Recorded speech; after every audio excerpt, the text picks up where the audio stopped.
Zoom on a Bait 6, c'est parti. Aujourd'hui, on va parler du jerk de chez Caperlan.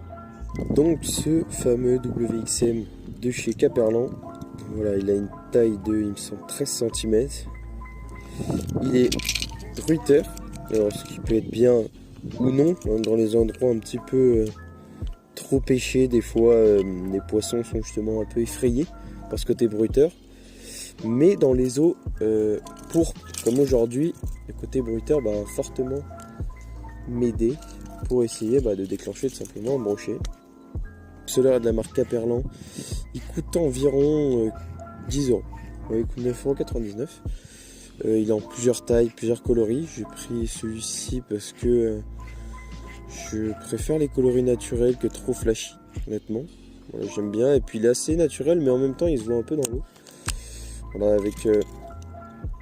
avec sa côte un petit peu sombre et en même temps ce côté un peu transparent. Donc voilà, j'aime beaucoup ce coloris. Donc on va pouvoir utiliser ce leurre un petit peu en toute saison, honnêtement.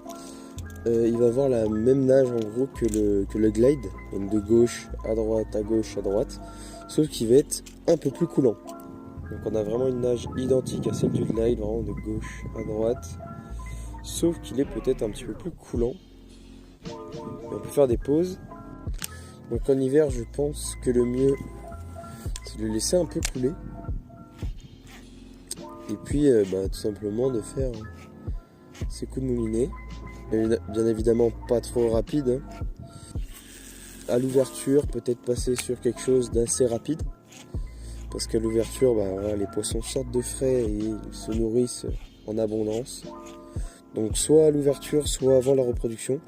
Donc en fait, avant et après la fraie, les poissons vont vraiment chercher à se nourrir en assez grande quantité. Et voilà, avoir un leurre assez agressif, mouliner un petit peu plus vite.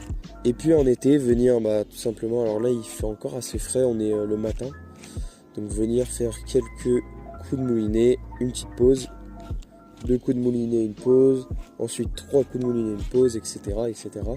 Bien varié pour pas que ce soit trop identique et que le poisson se rende compte de quelque chose.